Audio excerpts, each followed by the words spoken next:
Assalamualaikum warahmatullahi wabarakatuh. Salam dan bahagia Bapak dan Ibu guru penggerak. Saya Firmansyah SPD, CGP Angkatan 9. Saya bertugas di SDN Grogol Utara 01, Kota Jakarta Selatan, Provinsi DKI Jakarta.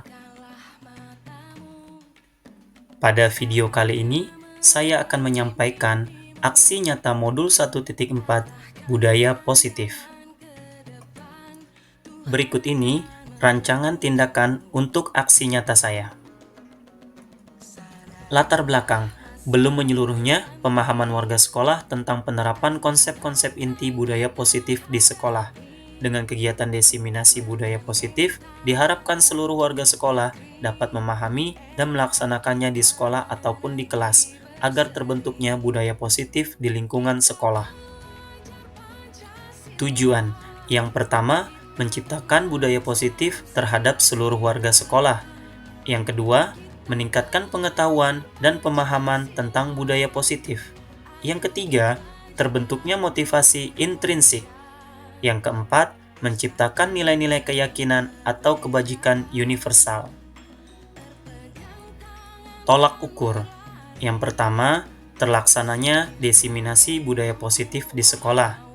Yang kedua, terbentuknya keyakinan kelas melalui kegiatan kesepakatan bersama wali kelas. Yang ketiga, siswa dapat menerapkan dan menjalankan keyakinan kelas yang telah dibuat. Yang keempat, menerapkan segitiga restitusi dalam penyelesaian masalah siswa. Lini masa tindakan. Yang pertama, melakukan komunikasi dengan kepala sekolah. Yang kedua, melaksanakan kegiatan diseminasi budaya positif terhadap guru dan karyawan. Yang ketiga, berkomunikasi dengan wali kelas untuk membuat keyakinan kelas. Yang keempat, melakukan evaluasi terhadap budaya positif dan keyakinan kelas. Yang pertama, dukungan kepala sekolah. Yang kedua, dukungan rekan guru dan karyawan sekolah. Yang ketiga, dukungan seluruh peserta didik. Yang keempat, sarana dan prasarana untuk mendukung terlaksananya budaya positif di sekolah. Yang kelima, dukungan orang tua untuk menerapkan budaya positif di rumah. Berikut ini adalah kegiatan diseminasi di sekolah mengenai menyebarkan pemahaman dan penerapan pengalaman budaya positif. Assalamualaikum warahmatullahi wabarakatuh. Waalaikumsalam warahmatullahi wabarakatuh. Alhamdulillahirrahmanirrahim. Wassalatu wassalamu ala asrofil anbiya'i wal mursalin wa ala alihi wa sahbihi ajmain amma ba'du. Pertama-tama marilah kita panjatkan puji dan syukur kehadiran Allah Subhanahu wa taala yang mana pada siang hari yang indah ini kita masih diberi kesempatan untuk berkumpul bersama dalam rangka diseminasi budaya positif tema menyebarkan pemahaman dan penerapan pengalaman. Dan tak lupa salawat dan salam kita salurkan kepada Nabi besar kita, Nabi Muhammad Sallallahu Alaihi Wasallam. Semoga kita semua mendapat syafaat di akhir nanti. Amin ya robbal alamin.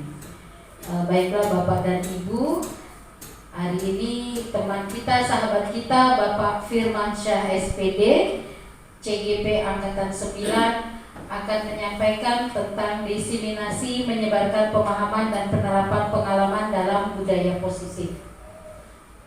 Sebelum acara dimulai, mari sama-sama kita membacakan basmalah agar acara ini dapat berjalan dengan lancar dan tertib sampai akhir nanti. Bismillahirrahmanirrahim. Baiklah, sekarang mari kita saksikan sambutan dari Kepala Sekolah kita, Ibu Sri Surjani SPD, dan dalam hal ini diwakilkan oleh Ibu Selvi Martiana SPD selaku Wakil Kepala Sekolah. Kepada Ibu Selvi, kami persilakan. Baik, terima kasih Bu Dewi. Bismillahirrahmanirrahim. Assalamualaikum warahmatullahi wabarakatuh. Yang saya hormati Bapak dan Ibu Dewan Guru SDN Grogol Utara 01, yang saya hormati juga Tendik, yaitu Mas Suma, Alhamdulillah kita panjatkan puji dan syukur kehadirat Allah Subhanahu wa taala, di mana pada siang hari ini kita masih berkumpul dalam keadaan sehat walafiat. Di antara nikmatnya itu nikmat sehat dan nikmat-nikmat lainnya. Salam dan salam tak lupa kita sanjungkan kepada Nabi kita, Nabi akhir zaman, yang memberikan penerangan dari zaman kegelapan, yaitu Nabi Muhammad SAW. Mudah-mudahan kita dikategorikan menjadi umat beliau dan akan mendapatkan syafaat beliau di yaumil akhir nanti, dan bisa berkumpul di surganya Allah bersama Rasulullah. Amin ya rabbal alamin. Alhamdulillah pada kali ini kita berkumpul dalam rangka desiminasi untuk materi penyebaran, pemahaman dan penerapan pengalaman budaya positif yang berkaitan dengan calon guru penggerak angkatan 9 rekan kita, yaitu Bapak Firmansyah SPD. Mudah-mudahan dengan adanya calon guru penggerak di sekolah kita menjadikan dan bisa mengangkat sekolah kita lebih maju dan maju lagi. Amin ya rabbal alamin. Lalu saya mewakili ibu kepala sekolah yang menyampaikan. Mari kita simak apa yang akan disampaikan oleh Bapak Firman.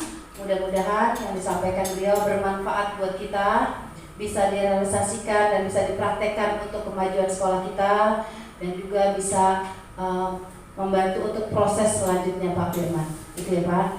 Baik, demikian itu dari saya. Mohon maaf bila ada kesalahan. Wabillahi taufiq wal hidayah. Wassalamualaikum warahmatullahi wabarakatuh. Waalaikumsalam warahmatullahi wabarakatuh. Terima kasih Ibu Selvi atas katanya. Baiklah teman-teman, Bapak dan Ibu sekalian, tibalah saatnya kita mendengarkan materi yang akan dibawakan oleh calon guru penggerak dari SDN Grogol Utara 01. Semoga sukses, lancar. Kepada Bapak Firmansyah kami persilakan.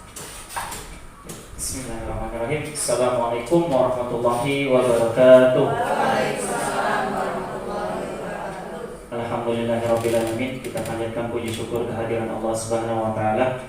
Pada hari ini, siang hari ini, kita dapat berkumpul di ruang guru ini dalam rangka desiminasi budaya positif, menyebarkan pemahaman dan penerapan pengalaman. Salawat serta salam tak lupa kita sanjungkan kepada junjungan kita Nabi besar Muhammad SAW beserta para sahabatnya, para pengikutnya. Semoga kita semua yang berada di tempat ini mendapatkan syafaatnya di yaumul akhir nanti. Amin amin ya rabbal alamin.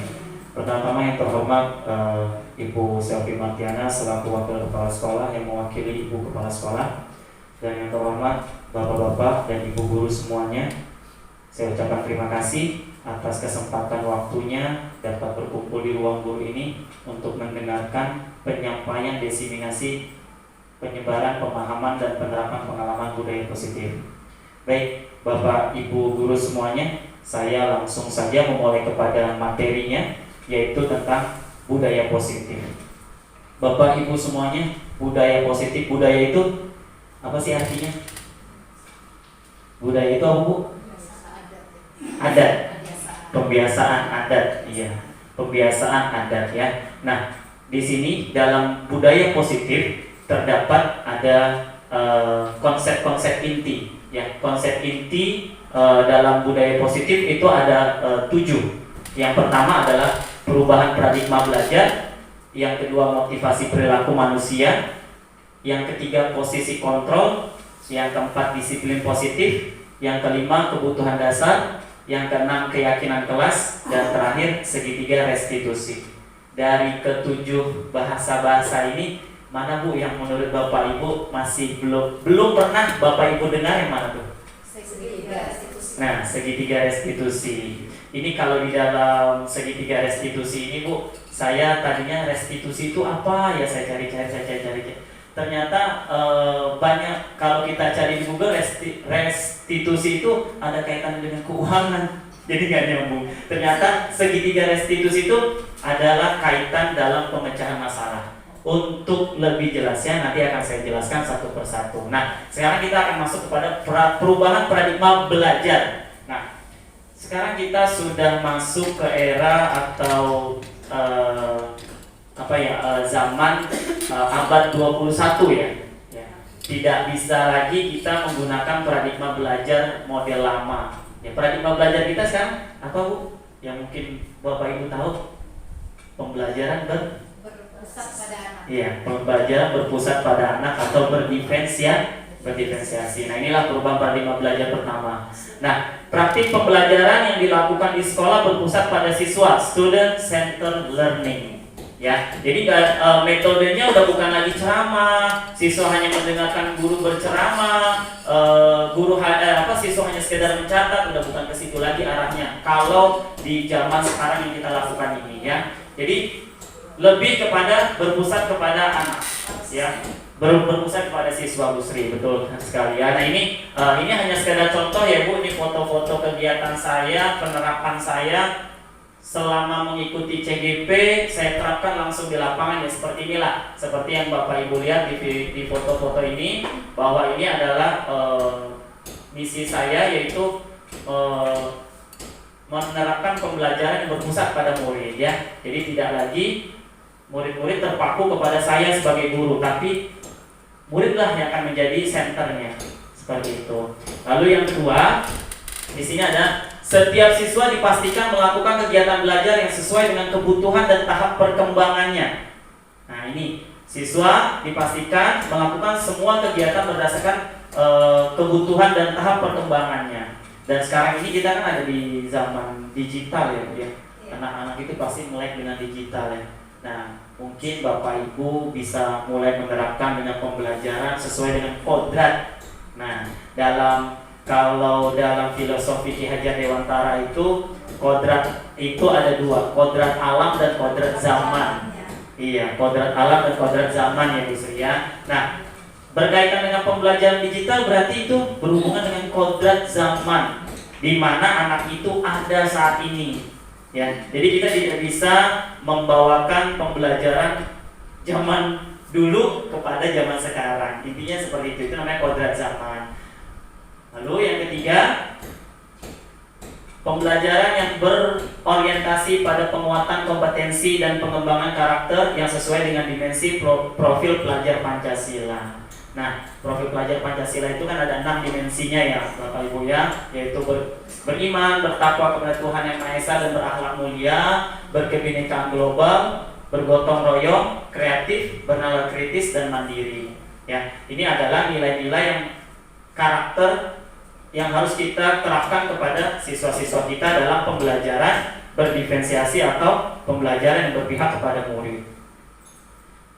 Di dalam pembelajaran yang berpihak pada murid ini juga berkaitan dengan filosofi Ki Hajar Dewantara. Ki Hajar Dewantara itu adalah bapak pendidikan kita ya Bapak Ibu ya.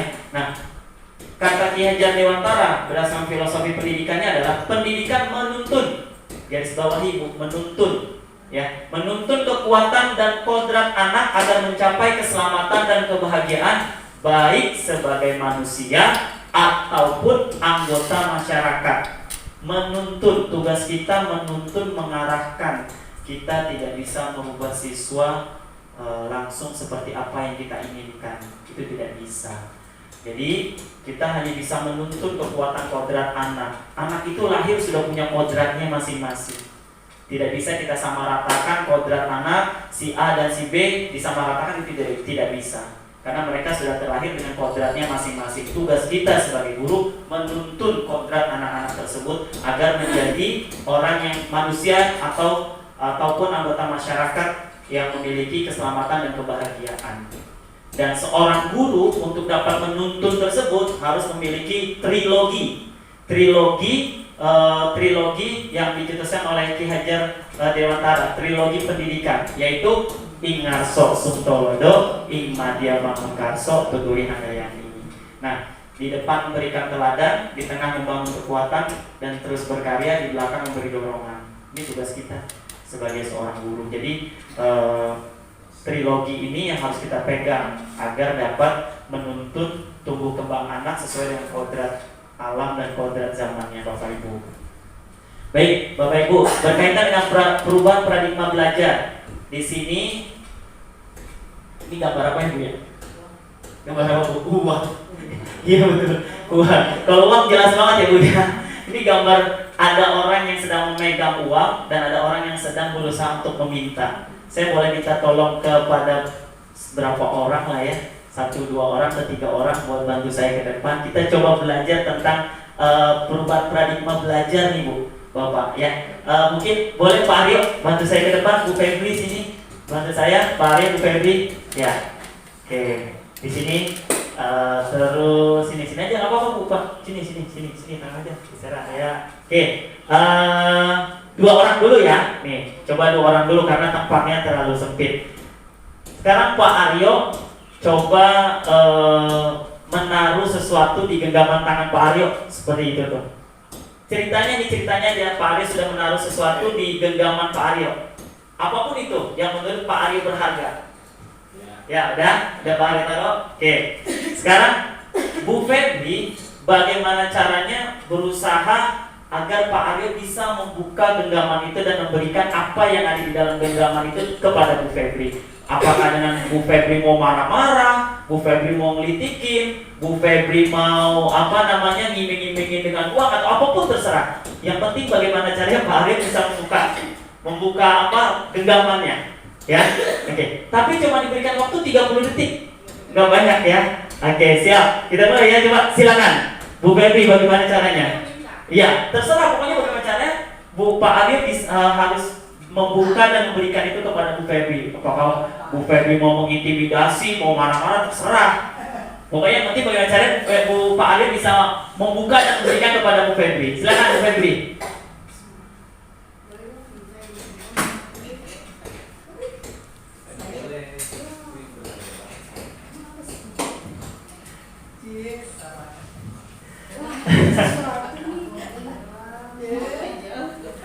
Ngerayu juga boleh Bu, ngerayu. Boleh Bu ngerayu. Kasih lirikan, kasih lirikan.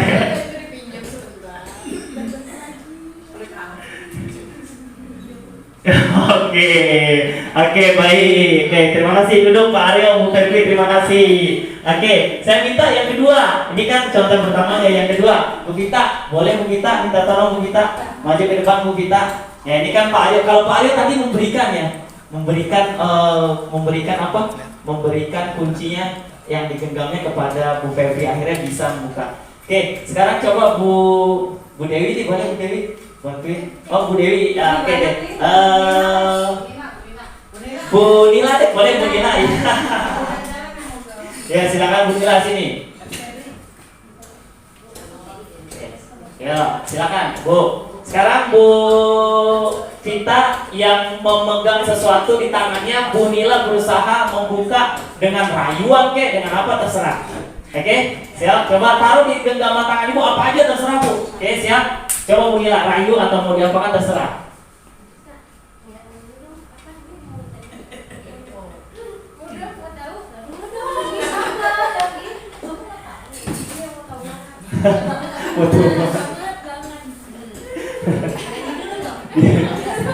Kira-kira dibuka nggak Bu? Nyanyi apa dulu? Balon ada 5. Balonku ada. Oke, terima kasih Bu. Baik, terima kasih Bu. Baik ya, terima kasih Bu Vita, Bu Nila, Pak Aryo, Bu Febri. Baik. Nah, di sini ada beberapa pertanyaan nih Bu. Nih, ya. Yang pertama, apakah Anda atau B membuka kepalan tangan Anda? Tadi Pak Aryo sama Bu Vita membuka ya?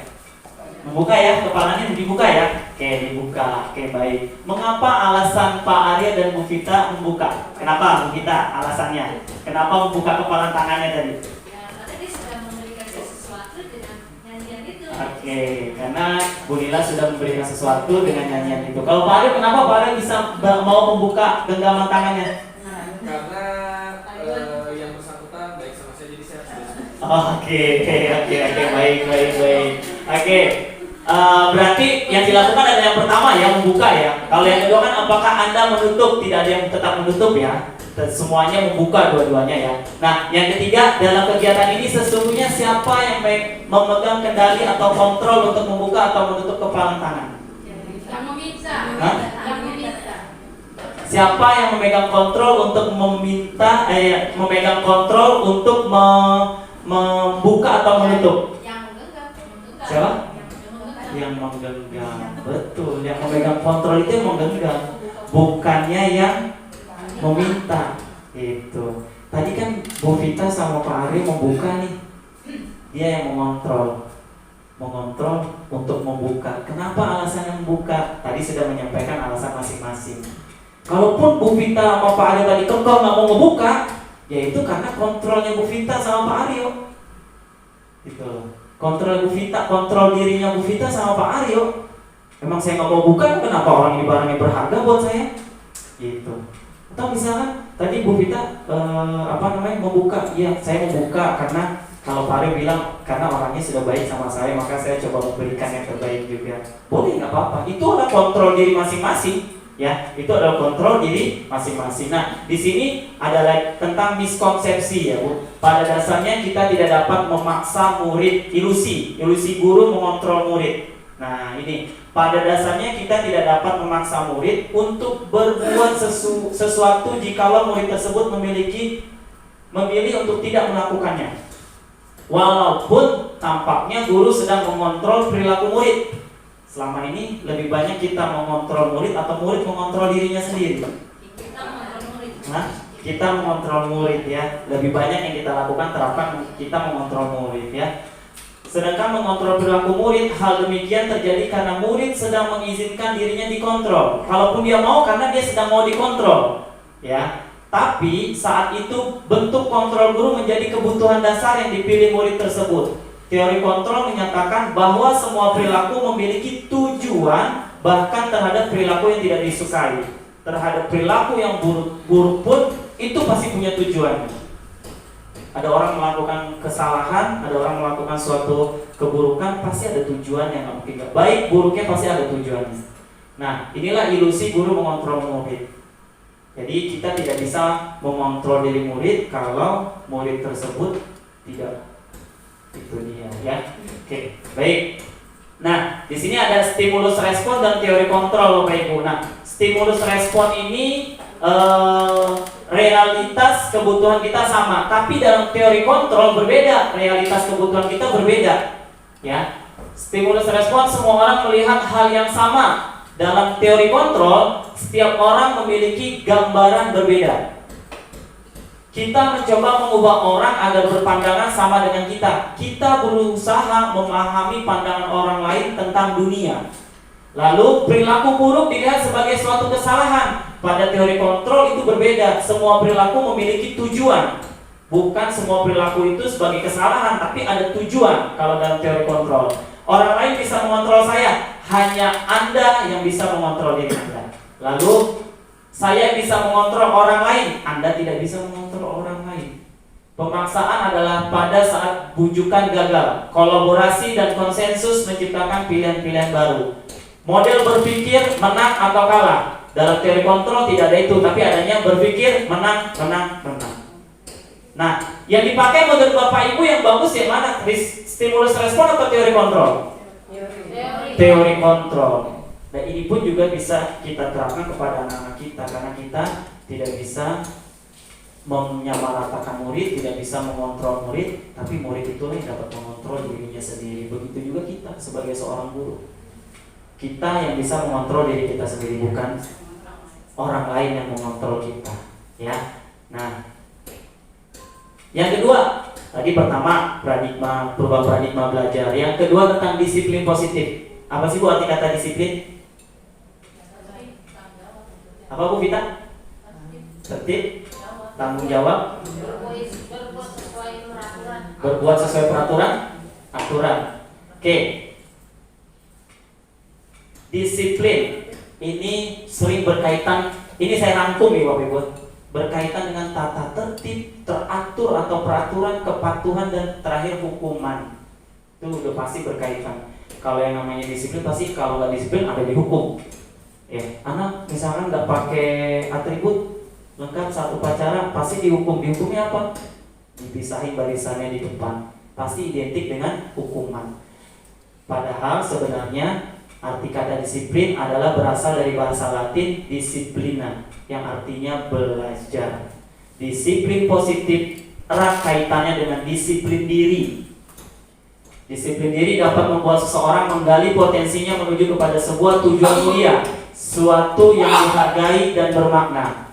Disiplin diri juga mempelajari bagaimana cara kita mengontrol diri dan bagaimana menguasai diri untuk memilih tindakan yang mengacu pada nilai-nilai yang kita hargai agar tercapai tujuan mulia. Lalu, apa disiplin positif itu sendiri? Disiplin positif merupakan salah satu cara penerapan disiplin yang bertujuan menumbuhkan kesadaran serta memberdayakan siswa untuk melakukan sesuatu tanpa imbalan, ancaman maupun hukuman, yang sering disebut dengan motivasi intrinsik, motivasi yang timbul dalam dirinya sendiri, bukan motivasi eksternal. Contohnya seperti kemarin itu saat upacara saya sudah menyampaikan ya Bapak Ibu ya tentang nilai-nilai keyakinan. Contoh seperti orang yang naik motor pakai helm. Kenapa orang itu naik motor pakai helm? Ya, untuk keselamatan, untuk keamanan. Betul sekali. Itu adalah nilai keselamatan dan keamanan tersebut. Nilai keselamatan dan keamanan tersebut merupakan nilai keyakinan. Ya, merupakan nilai keyakinan. Nanti saya akan bahas di motivasi perilaku. Nah, nilai-nilai kebajikan universal. Nilai-nilai kebajikan yang disepakati bersama lepas dari suku, bangsa, agama, bahasa maupun latar belakang. Nah, nilai kebajikan ini dengan mengaitkan nilai-nilai kebajikan yang diyakini seseorang, maka motivasi intrinsiknya, motivasi dalam dirinya, dari dalam dirinya sendiri akan terbangun sehingga menggerakkan motivasi dalam diri untuk mencapai tujuan yang mulia. Nah, ini adalah nilai kebajikan universal. Berikutnya motivasi perilaku manusia. Apakah kita melakukan sesuatu karena adanya dorongan dari lingkungan atau ada dorongan yang lain? Terkadang kita melakukan sesuatu karena kita menghindari rasa sakit atau ketidaknyamanan. Terkadang kita juga melakukan sesuatu untuk mendapatkan apa yang kita mau. Nah, pasti kita melakukan sesuatu itu ada tujuan, maksud dan tujuan yang kita inginkan. Sehingga akan timbul dorongan-dorongan, motivasi. Kita mau sesuatu, maka kita akan termotivasi. Kita mau motor, maka motivasi kita adalah motivasi kita mau pengen punya motor bagus, maka kita harus kerja, nabung. Nah, itu adalah motivasi. Nah, 3 motivasi perilaku manusia. Yang pertama, untuk menghindari ketidaknyamanan atau hukuman. Ini adalah tingkat terendah dari motivasi perilaku manusia.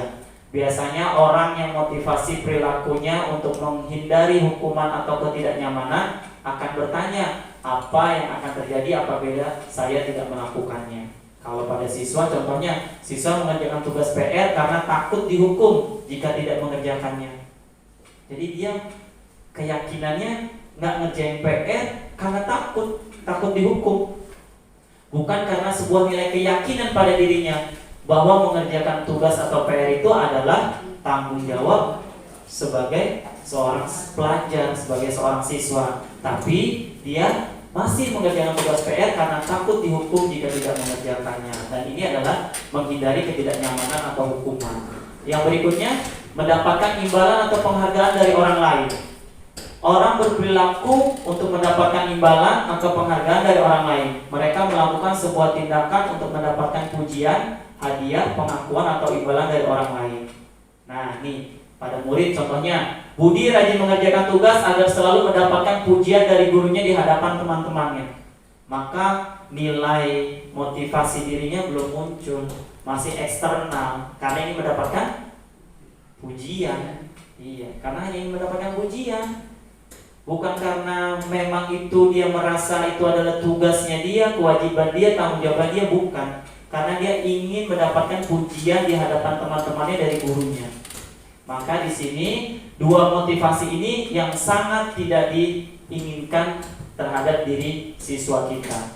Motivasi apa yang baik yang kita harapkan ada dalam diri siswa kita? Yaitu ini, menjadi orang yang mereka inginkan dan menghargai diri sendiri dengan nilai-nilai yang mereka percaya.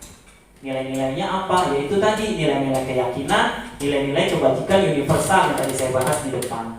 Mereka melakukan sesuatu karena nilai-nilai yang mereka yakini dan hargai, Dan mereka melakukannya karena mereka ingin menjadi orang yang melakukan nilai-nilai mereka yakini, yaitu nilai-nilai kebajikan. Contohnya, Rudi datang ke sekolah tidak pernah terlambat karena Rudi meyakini nilai disiplin dan tanggung jawab pada dirinya. Nah, nilai disiplin dan tanggung jawab ini adalah nilai-nilai keyakinan, nilai-nilai kebajikan universal yang harus tumbuh dari dalam diri, yang muncul dari dalam diri si siswa. Tanpa saya datang tepat waktu karena takut dihukum, berarti itu masih unsurnya masih eksternal, belum unsur intrinsik dari dalam diri siswa. Seperti itu Bapak Ibu semuanya ya. Pada motivasi perilaku manusia ada 3 istilah, yaitu hukuman, konsekuensi, dan restitusi. Nah ini hukuman. Hukuman bersifat tidak terencana atau tiba-tiba, bersifat satu arah tanpa melalui suatu kesepakatan. Hukuman yang diberikan bisa berupa fisik maupun psikis. Murid atau anak disakiti oleh suatu perbuatan atau kata-kata. Nah, ini hukuman Ibu. Ya, guru memberikan hukuman fisik maupun kata-kata yang akan merusak psikis anak. Nah, ini adalah hukuman bersifat terencana atau tiba-tiba. Yang berikutnya adalah konsekuensi. Kalau konsekuensi ini bukan tiba-tiba, tapi dia sudah terencana, sudah disepakati oleh siswa dan guru. Ya, pada konsekuensi murid tetap dibuat tidak nyaman untuk jangka waktu yang pendek. Diberikan berdasarkan suatu data yang umumnya dapat diukur. Contoh, kita menyepakati sebuah konsekuensi di kelas. Kalau tidak mengerjakan PR 3 kali berturut-turut, maka konsekuensinya adalah kamu harus membersihkan toilet misalkan. Tapi itu sudah disepakati, sudah dibahas sebelumnya oleh guru dan siswa. Sehingga saat itu terjadi berdasarkan data, kamu sudah 3 kali tidak mengerjakan PR, maka kamu bersihkan kamar mandi. Itu bukan hukuman, tapi itu bentuknya konsekuensi, karena sudah disepakati antara siswa dan guru. Itu bentuk konsekuensi. Kalau restitusi ini, yang tadi Bapak Ibu bingung baru pertama kali mendengar tentang restitusi. Restitusi adalah proses menciptakan kondisi bagi murid untuk memperbaiki kesalahan mereka. Ya. Proses menciptakan kondisi bagi murid untuk memperbaiki kesalahan mereka. Proses kolaboratif yang mengajarkan murid untuk mencari solusi untuk masalah mereka dan membantu murid berpikir tentang orang seperti apa yang mereka inginkan dan bagaimana mereka harus memperlakukan orang lain. Nah, jadi restitusi ini adalah proses menciptakan kondisi bagi murid untuk memperbaiki kesalahan, dan kita berkolaboratif dengan siswa untuk menuntut siswa kembali kepada jalannya yang benar lagi. Nah, berikutnya adalah tentang kebutuhan dasar manusia. Apa itu kebutuhan dasar manusia? Kebutuhan dasar manusia adalah seluruh tindakan manusia memiliki tujuan tertentu. Semua yang kita lakukan adalah usaha terbaik untuk mendapatkan apa yang kita inginkan. Ketika kita mendapatkan apa yang kita inginkan, sebetulnya saat itu kita sedang memenuhi satu atau lebih dari satu kebutuhan dasar kita. Nah, ada 5 kebutuhan dasar. Ya. Yang pertama adalah kebutuhan bertahan hidup atau survival. Kebutuhan yang bersifat fisiologis untuk bertahan hidup, misalnya kesehatan, rumah, dan makanan. Yang kedua, kebutuhan disayangi, diterima, meliputi kebutuhan akan hubungan dan koneksi sosial, kebutuhan untuk memberi dan menerima kasih sayang, dan kebutuhan untuk merasa menjadi bagian dari suatu kelompok.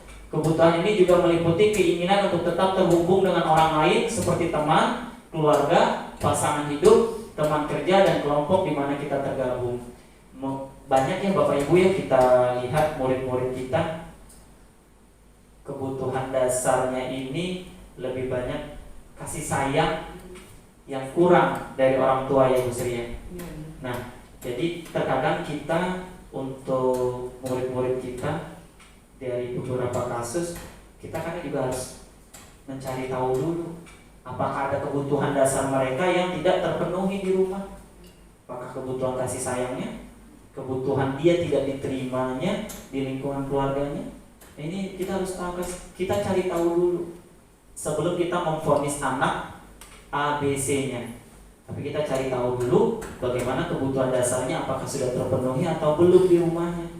Terkadang murid-murid kita yang nakal di sekolah, yang mungkin suka mencari perhatian di sekolah, mungkin kebutuhan dasarnya di rumah kurang, tidak terpenuhi. Nah, orang tuanya mungkin cuek, sibuk kerja, ya, sehingga kebutuhan dasar tentang kasih sayangnya tidak terpenuhi di rumah. Lalu yang ketiga adalah kebutuhan berhubungan dengan kekuatan untuk mencapai penguasaan. Kebutuhan ini berhubungan dengan kekuatan untuk mencapai sesuatu, menjadi kompeten, menjadi terampil, diakui atas prestasi dan keterampilan kita, didengarkan dan memiliki rasa harga diri. Kebutuhan ini meliputi keinginan untuk dianggap berharga, bisa membuat perbedaan, bisa membuat pencapaian kompeten yang diakui dan dihormati. Banyak nih murid-murid kita juga ingin mendapatkan pengakuan dari apa yang mereka kerjakan. Ya, di sini berarti mereka sedang berusaha untuk memenuhi kebutuhan penguasaan mereka. Lalu yang keempat, kebutuhan kesenangan. Kebutuhan untuk bebas adalah kebutuhan akan kemandirian, otonomi, memiliki pilihan dan mampu mengendalikan arah hidup seseorang.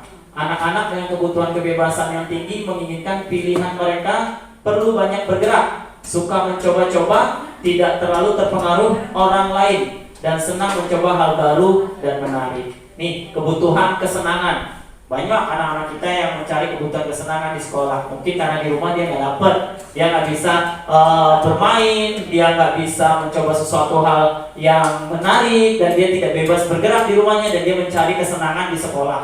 Ya, lagi jam pelajaran dia main di kelas. Karena kita harus tahu dulu kenapa nih anak kok lagi jam pelajaran dia belajar malah bermain di kelas. Bisa jadi yaitu kebutuhan dasar tentang kesenangannya memang tidak terpenuhi di rumahnya, di lingkungannya, sehingga dia mencari kesenangan di luar dari lingkungan rumahnya. Di sekolah dia, di kelas dia bermain saat lagi belajar. Itu bisa terjadi. Oleh karena itu dalam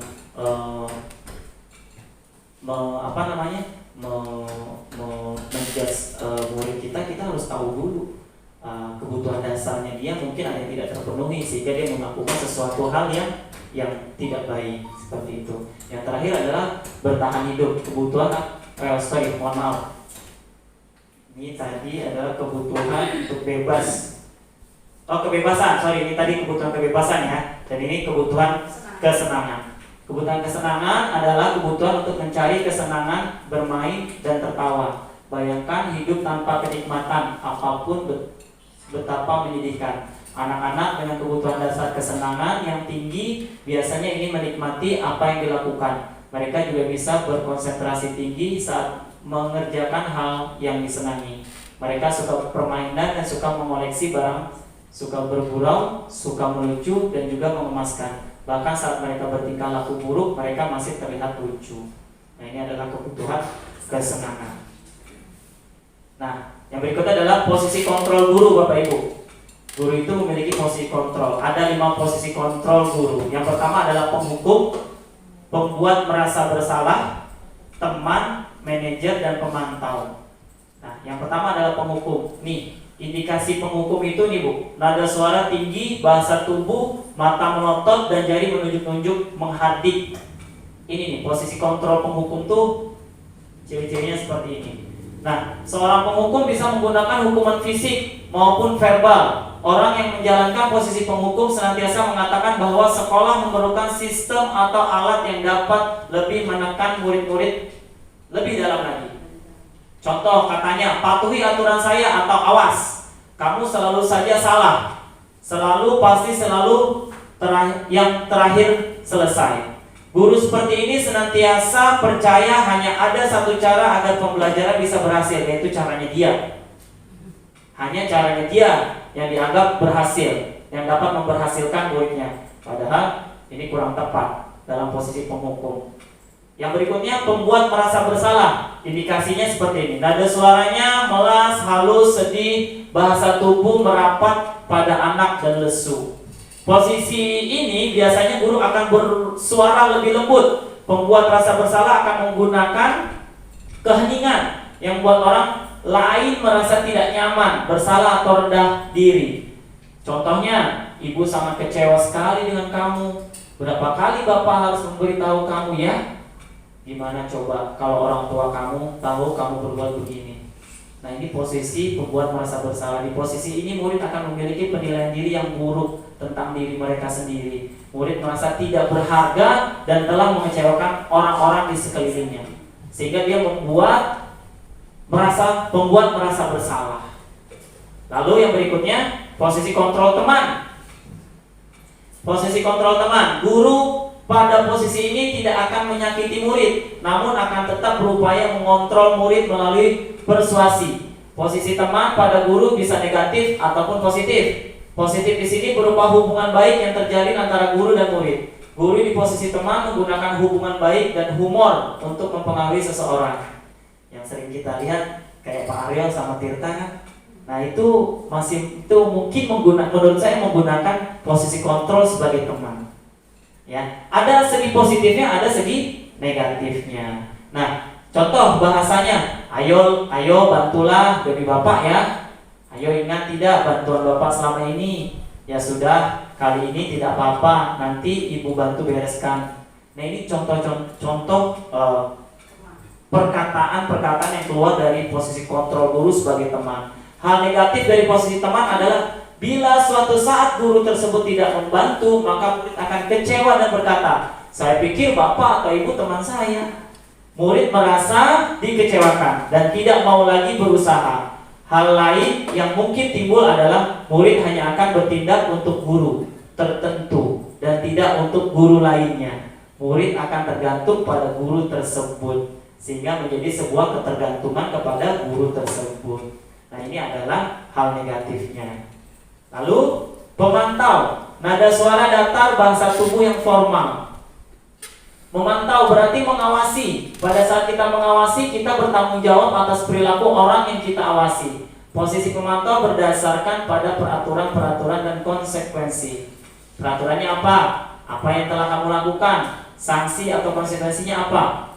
Seorang pemantau sangat mengandalkan penghitungan catatan, data yang dapat digunakan sebagai bukti atas perilaku seseorang. Nah, ini pemantau. Jadi dia menghitung kesalahan-kesalahan muridnya, lalu memberikan hukuman atau konsekuensi terhadap peraturan yang dia langgar. Nah, ini manajer. Manajer adalah posisi di mana guru berbuat sesuatu bersama dengan murid, mempersilahkan murid mempertanggungjawabkan perilakunya, mendukung murid agar dapat menemukan solusi atas permasalahannya. Murid diajak untuk menganalisis kebutuhan dirinya maupun kebutuhan orang lain. Di sini penekanan bukan pada kemampuan membuat konsekuensi, namun dapat berkolaborasi dengan murid bagaimana memperbaiki kesalahan yang ada. Nada suaranya tulus, bahasa tubuhnya tidak kaku mendekat ke murid. Apa yang kita yakini kembali ke keyakinan kelas. Apakah kamu meyakininya? Jika kamu meyakininya, apakah kamu bersedia memperbaikinya? Ini adalah contoh bahasa-bahasa yang digunakan oleh manajer. Pada posisi kontrol, dari 5 posisi kontrol ini Bapak Ibu, yang saya pelajari pada CGP ini adalah posisi kontrol yang disarankan atau lebih baik dilakukan oleh guru adalah pada posisi kontrol manajer, bukan pada posisi kontrol penghukum, teman, pemantau atau pembuat merasa bersalah, tapi pada posisi kontrol manajer. Ya, jadi kita mengembalikan kembali kepada siswa dengan keyakinan-keyakinan yang telah dia miliki. Keyakinan ini dari mana? Keyakinan ini bisa dibentuk di kelas. Nanti ada beberapa contoh membuat keyakinan kelas, sehingga tidak lagi menggunakan sebuah kata peraturan, tapi sebuah keyakinan, supaya tidak ada identik lagi. Peraturan itu kan identik dengan hukuman, dengan kepatuhan, sehingga nanti itu akan bergeser menjadi sebuah keyakinan yang timbul dari dalam diri siswa. Nih, kira-kira menurut Bapak Ibu, ini posisi kontrol gurunya di mana ya? Nanti terlambat lagi, pasti terlambat lagi. Selalu datang terlambat. Kapan bisa datang tepat waktu? Menurut Bapak Ibu nih, posisi kontrol di mana? Hah? Iya, pembuat merasa bersalah. Kenapa? Karena di awal dia sudah menggunakan nada yang kata seru, tanda seru itu kan identik dengan Keras ya. Adi, terlambat lagi, pasti terlambat lagi, selalu datang terlambat. Kapan bisa datang tepat waktu? Nah, ini adalah posisi kontrol seorang penghukum, penghukum ya. Nah, ini berikutnya, ini posisi kontrol di mana kira-kira, Bapak Ibu?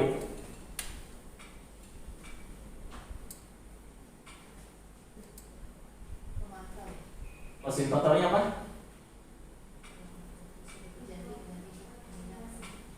Kira-kira posisi kontrolnya di mana ini Bapak Ibu?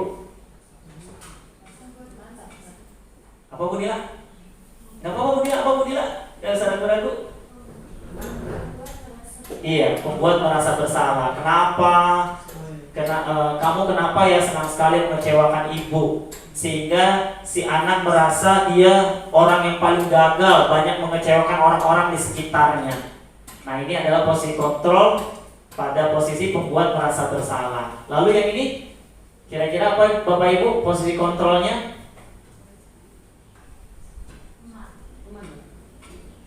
Gimana? Bu Vita? Kira-kira posisi kontrol di mana? Yang mana? Iya betul Bu Vita, teman. Gak usah ragu Bu Vita, betul teman. Kenapa? Indikasinya seperti ini, sambil tertawa ringan.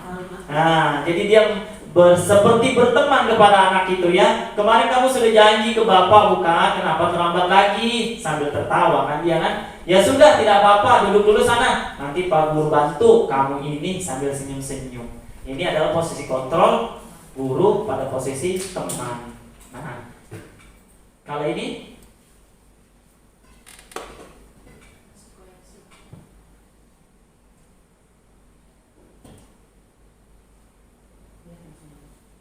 posisi kontrolnya kira-kira di mana Bapak Ibu? Di mana Bu Dewi? Oke Bu Dewi, jangan ngantuk Bu Dewi. Bisa jawab kali Bu Dewi. Hah? Hah? Iya, posisi kontrol di mana? Tadi ada penghukum, pembuat merasa bersalah, ada pemantau, ada teman, manajer di mana? Iya, ini adalah posisi kontrol gurunya pada pemantau. Kenapa? Karena dia menggunakan penghitungan. Kamu terlambat 15 menit, apakah kamu sudah mengerti? Konsekuensi juga menjadi sebuah indikator posisi kontrol pada pemantau. Konsekuensi yang harus dilakukan bila terlambat. Paham Pak, saya harus tinggal kelas pada jam istirahat nanti dan mengerjakan tugas ketertinggalan saya. Ya benar, nanti pada saat jam istirahat kamu harus tinggal di kelas untuk menyelesaikan tugas yang tertinggal tadi. Saya tunggu. Yang terakhir, kira-kira ini posisi kontrolnya? Kebaca. Oke, Adi, apakah kamu mengetahui jam berapa sekolah dimulai? Si Adi jawab, tahu Pak, jam 7. Guru, ya, jadi kamu terlambat. Kira-kira bagaimana kamu akan memperbaiki masalah ini? Saya bisa menanyakan teman saya Pak untuk mengejar tugas yang tertinggal. Baik, itu bisa dilakukan. Apa besok akan ada masalah untuk kamu? Apakah besok akan ada masalah untuk kamu agar bisa hadir tepat waktu ke sekolah? Tidak Pak, saya bisa hadir tepat waktu. Baik, saya hargai usahamu untuk memperbaiki diri. Iya, jadi dia tidak menjudge, tidak langsung membuat si siswa merasa bersalah, tapi dia lebih menggali keyakinan diri pada siswa tersebut. Nah, nih keyakinan kelas, 2 lagi ya Bu, keyakinan kelas dan segitiga restitusi. Nah, keyakinan kelas yang tadi saya bilang, kenapa keyakinan kelas bukan peraturan kelas? Yang tadi saya sampaikan, keyakinan kelas. Nah ini dulu deh, nih tadi ya, kenapa Ibu Dewi memakai helm saat berkendara naik motor? Ya tadi kan jawabannya udah ada yang jawab tuh, keselamatan, lalu keamanan, ya. Mungkin kayak kemarin anak-anak ada yang tanya di lapangan satu upacara, kenapa pakai helm? Biar nggak ditilang polisi Pak. Boleh, nggak apa-apa ngejawab, nggak apa-apa, anak-anak bebas aja mau jawab kayak gitu ya. Tapi di sini kita bisa menggali potensi nilai keyakinan pada murid.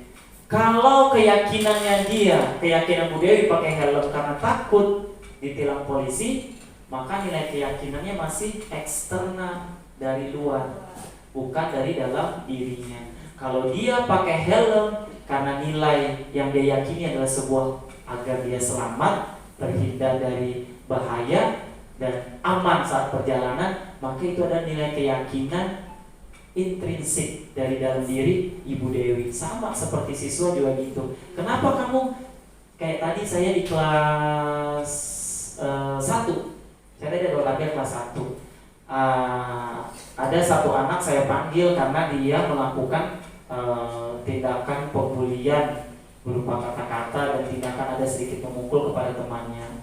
Kenapa kamu melakukannya? Ya, dia bilang karena saya kesel Pak, karena dia mukul duluan, dia ngatain duluan. Gak apa-apa, itu kita gali pada anak-anak, tapi kita cari timpalannya. Masih ada nggak yang tidak? Apakah ada dari anak-anak yang tidak melakukan pembulian, sudah tidak melakukan pembulian terhadap temannya? Ada yang aku enggak, saya nggak pernah melakukan pembulian lagi Pak. Kenapa? Di situ kita gali, kita arahkan anak-anak. Kenapa kamu tidak melakukan pembulian? Karena nilai keyakinan. Tidak melakukan pembulian itu berarti nilai keyakinannya apa, Bu, kira-kira? Menghargai orang lain. Kalau nilai keyakinan menghargai orang lain yang tidak muncul dari dalam dirinya, maka dia akan terus melakukan pembulian kepada orang lain.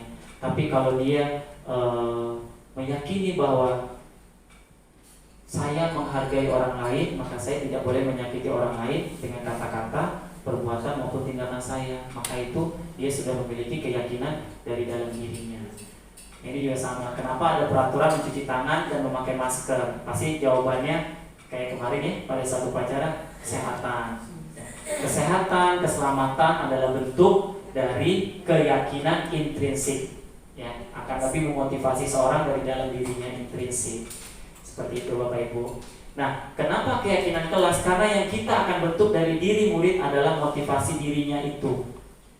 Karena yang kita akan bentuk dari diri murid adalah motivasi dirinya, yaitu motivasi intrinsik dengan nilai-nilai keyakinan, nilai-nilai kebajikan universal. Nilai-nilai kebajikan universal. Nilai kebajikan universal itu sama seperti nilai-nilai yang ada di dalam profil pelajar Pancasila. Yang berkarakter, berintegritas, bertanggung jawab, disiplin, itu nilai-nilai kebajikan, nilai-nilai keyakinan yang timbul dari dalam diri murid. Bagaimana pembentukan keyakinan kelas? Nah, keyakinan kelas lebih abstrak dari peraturan, berupa pernyataannya universal, dibuat dalam bentuk positif. Kalau dalam peraturan, coba Bapak Ibu lihat, pasti ada kata-kata negatif. Kata-kata negatif dalam peraturan itu seperti apa contohnya?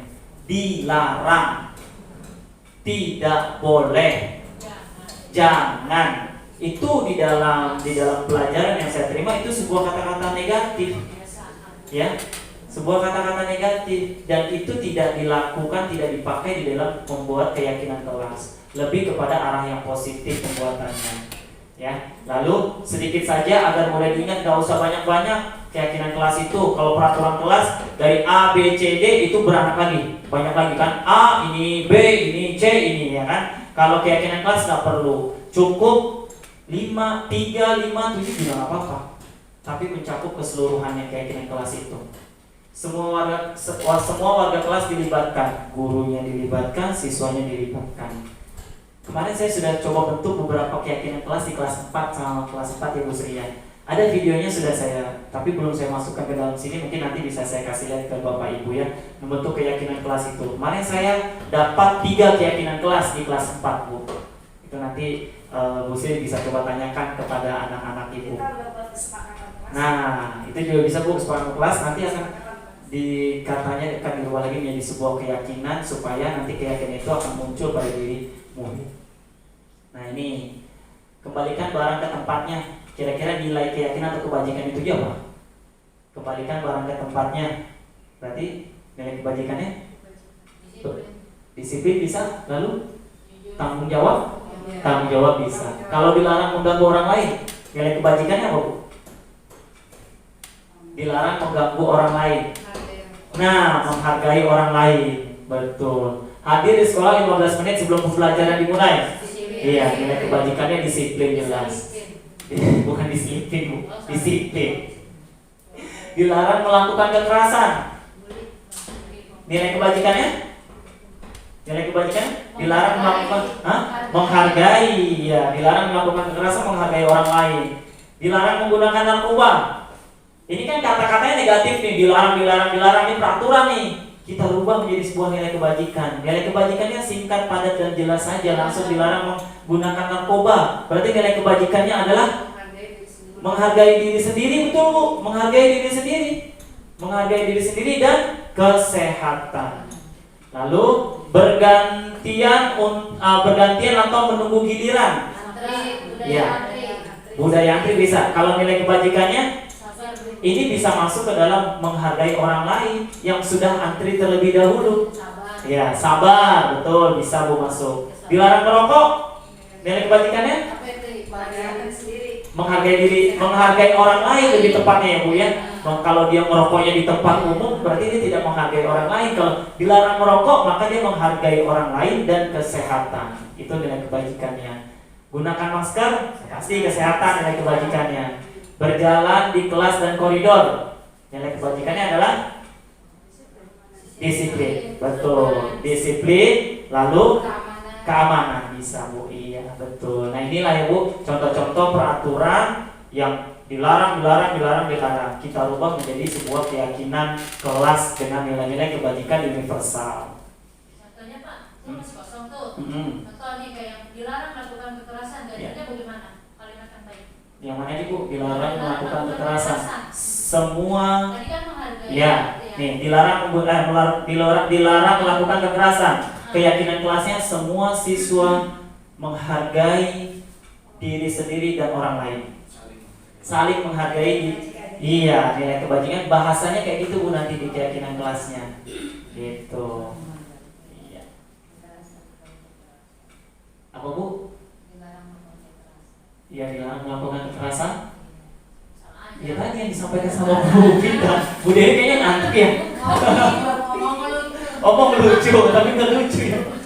Oke, ya kita lanjut Bu. Nih contoh Bu Vita.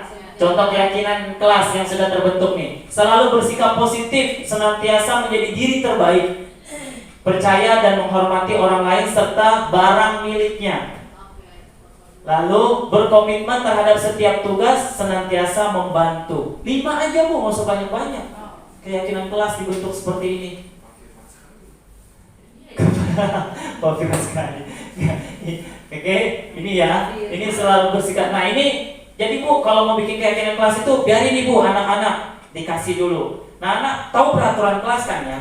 Siapkan aja kertas potongan atau post-it atau apa sih kemarin tuh namanya yang kertas itu Bu? Post-it ya. Kasih ke anak-anak. Tuliskan kayak apa peraturan kelas yang menurut kamu harus ada di kelas ini apa. Mereka tertulis di post-it, tempel. Siapin media kertas atau karton, tempel. Kita sortir nanti. Sortir nih. Mana yang kira-kira peraturannya sama, yang sama jangan dipindahin, jangan diambil satu aja. Misalkan di sini anak-anak nulis dilarang menyontek, yang lain juga ada dilarang menyontek, kita ambil satu aja, pindahin. Nanti kita sortir lagi Bu, kita sortir lagi, kita bentuk menjadi sebuah keyakinan kelas. Jadi nggak semuanya, karena pasti dari semua anak ini akan ada yang sama. Kayak kemarin saya bikin dilarang menyontek banyak benar, dilarang ngatain orang tua juga banyak benar. Ya, rata-rata itu yang ditulis anak peraturan di kelas. Dilarang nyontek, dilarang tidak boleh ngatain orang tua, dilarang berisik. Ya itu tuh. Banyak sekali anak kelas 4 menulis kayak gitu. Tapi kita biarin. Itu bebas mereka. Itu tiketnya tidak boleh menghalangi mereka mau nulis apa tentang peraturan kelas. Tapi kita sortir setelah mereka tempel, kita sortir. Oh ini sama, kita ambil satu ya nak, pindahin. Oh ini sama nak, kita ambil satu ya. Sehingga nanti akan tersortir. Kayak saya kemarin hanya ketemu 7 jadinya keyakinan kelas. Kita sortir lagi, mengecil lagi jadi 3 keyakinan kelas yang mencakup keseluruhan. Seperti itu. Nah contohnya ini seperti ini nih, ini keyakinan kelas di dalam, ini saya ambil di dalam modul saya ya. Ini keyakinan kelas di kelas 5 nih ceritanya. Keyakinan kelas di kelas 5 saya ambil dalam modul saya seperti ini. Nah inilah contoh-contoh keyakinan kelas. Jadi nggak perlu banyak Bu Vita, nggak lagi A. Wah banyak, A aja udah 1-5, B 1-5 lagi, C 1-5. Kan begitu kalau peraturannya. Kayak peraturan sekolah kita kan banyak banget tuh sampai berlembar-lembar. Nah, kalau keyakinan kelas dan keyakinan sekolah juga ada, sama prosesnya, prosedurnya sama, arahnya sama. Seperti itu. Nah terakhir tentang segitiga restitusi. Ya, segitiga restitusi. Nih, restitusi itu tadi adalah proses menciptakan kondisi bagi murid untuk memperbaiki kesalahan mereka. Proses menciptakan kondisi bagi murid untuk memperbaiki kesalahan mereka, bukan malah membuat mereka menjadi semakin merasa bersalah. Ya, nah Nih Bu, segitiga restitusi itu ada 3 langkah. Yang pertama di dasar. Di dasar itu kita menstabilkan identitas murid kita, menstabilkan identitas. Caranya, setiap orang, kalau kita bertanya sama anak, setiap orang pernah melakukan kesalahan nak. Tapi nanti dijelaskan lagi, kamu bukan satu-satunya yang pernah melakukan ini.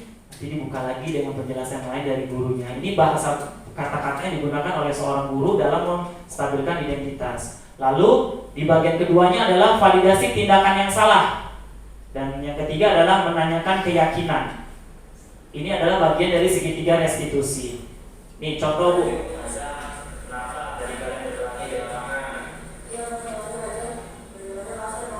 Nah ini menstabilkan identitas sayang. Ini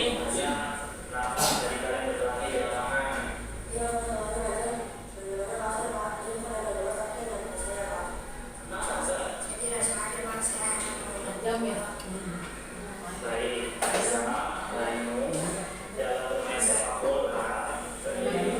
Nah, di sini saya menstabilkan identitas. Dalam bermain sepak bola terjadi benturan, itu hal yang wajar. Nah, disinilah bentuk kata-kata untuk menstabilkan identitas murid. Lalu apa yang bagi lakukan kepada Azal tadi? Ya, ini skenario Bu. Nah, saya membuat skenario dan ini bagian dari tugas kemarin.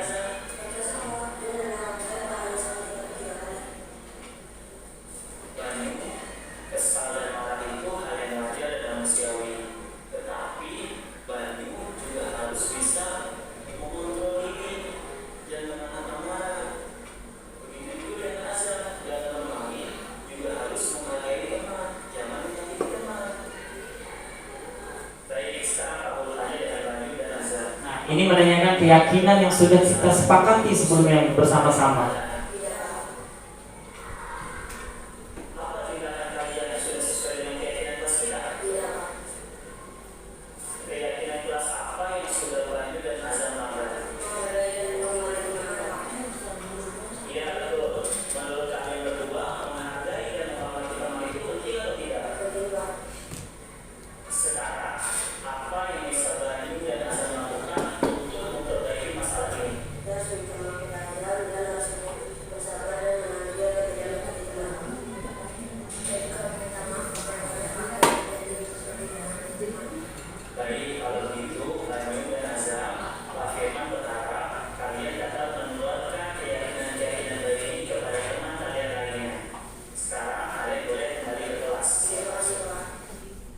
Nah, inilah tadi contoh tentang segitiga restitusi ya Bapak Ibu ya. Jadi sebenarnya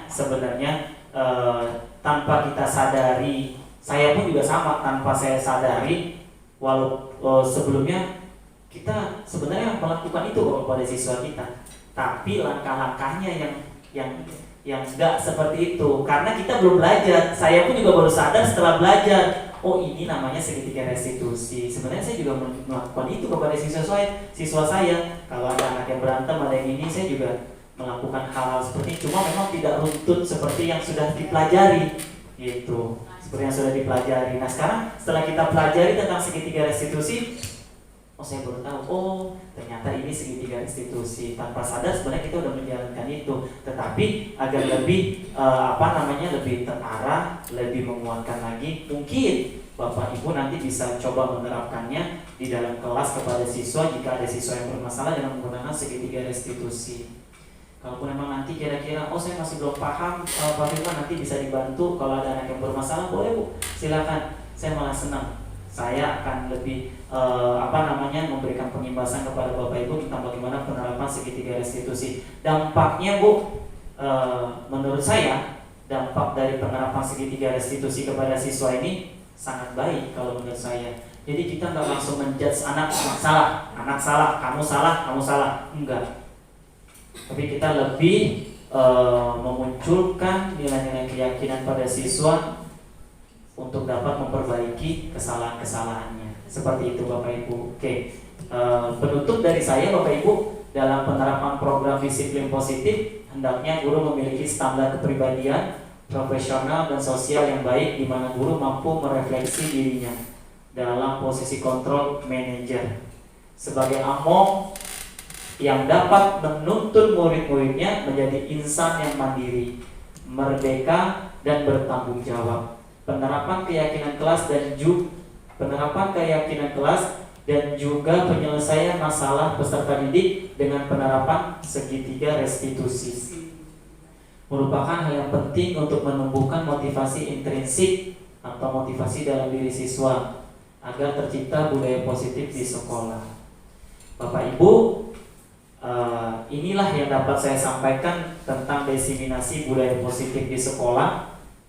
Pasti akan masih banyak kekurangan dari saya dalam penjelasan atau terlalu cepat atau ada jawaban yang kurang pas. Saya mohon dibuka pintu maaf. Insya Allah kalau ada hal-hal yang nanti ingin Bapak Ibu tanyakan, ingin berdiskusi dengan saya membuka diri. Mari kita berdiskusi sama-sama untuk kemajuan sekolah dan kemajuan murid-murid kita. Seperti itu Bapak Ibu. Demikian dari saya, Ibu Selvi, Ibu Dewi selaku pembawa acara. Saya ucapkan sekali lagi terima kasih. Mohon maaf apabila ada kekurangan dari saya. Mudah-mudahan apa yang saya sampaikan ini sedikit bisa memberikan perubahan pada sekolah kita, pada diri-diri murid kita, dan Bapak Ibu bisa menerapkannya juga kepada siswa di kelas. Mungkin itu saja yang dapat saya sampaikan. Billahi taufiq wal hidayah. Assalamualaikum warahmatullahi wabarakatuh. Jadi tepuk tangan untuk Bapak Firmansyah. Terima kasih Bapak Firman atas pemaparannya yang sangat bermanfaat bagi kami semua. Semoga apa yang disampaikan oleh Pak Firman bisa kita terapkan dalam kegiatan belajar mengajar kita di kelas sehari-hari. Baik, sudah banyak yang disampaikan oleh Pak Firman. Walaupun suara Pak Firman seperti menina bobokkan kita, ya, tapi banyak juga yang bisa kita ambil ilmu dan manfaatnya. Baik teman-teman semua, ke Gunung Kawi, Jalan Minjak Duri, saya Dewi, mohon maaf, mohon pamit undur diri. Wabillahi taufiq wal hidayah. Wassalamualaikum warahmatullahi wabarakatuh. Berikut ini adalah penerapan pemahaman kepada siswa dengan membuat keyakinan kelas. Assalamualaikum warahmatullahi wabarakatuh.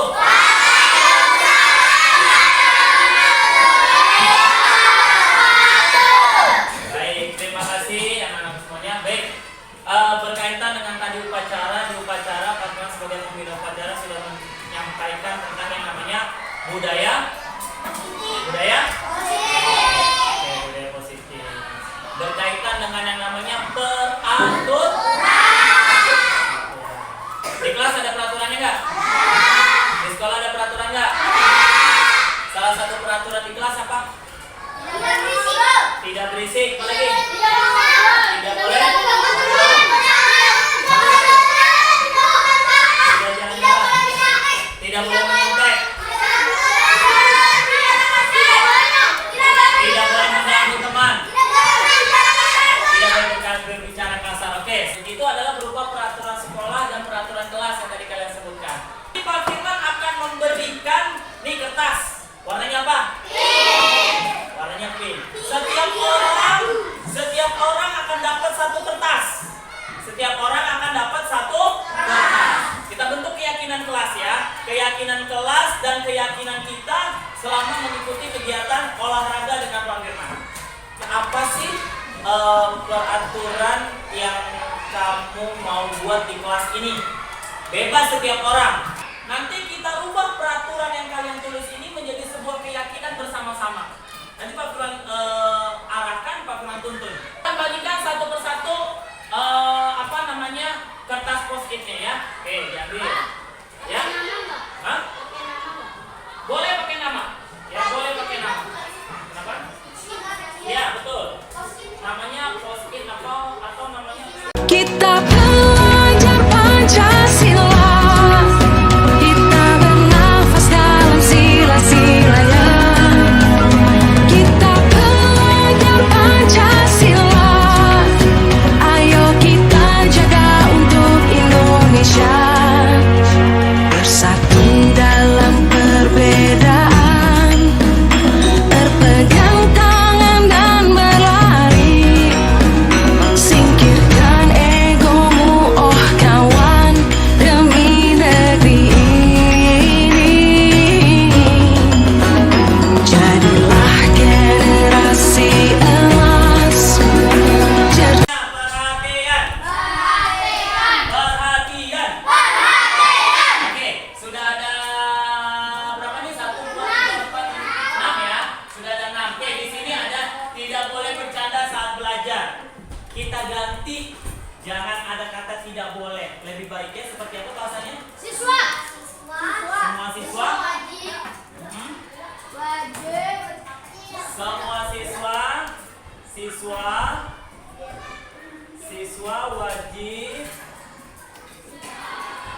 menjaga tidak boleh bercanda, berarti ketertiban. Ya, semua siswa wajib menjaga ketertiban.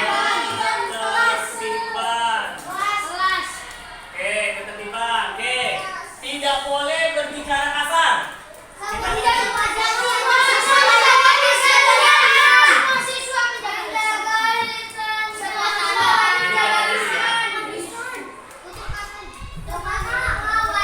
Siswa menjaga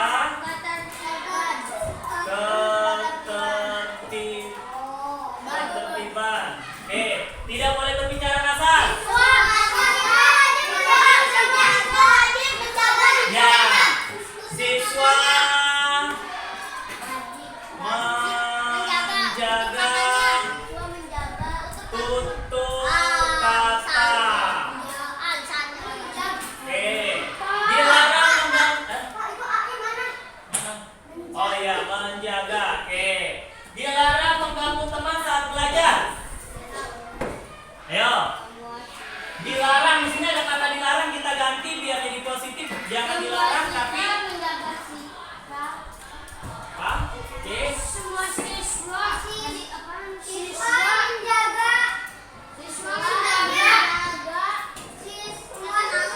Dilarang mengganggu teman saat belajar. Menjaga sikapnya. Semua siswa menjaga sikapnya. Oke.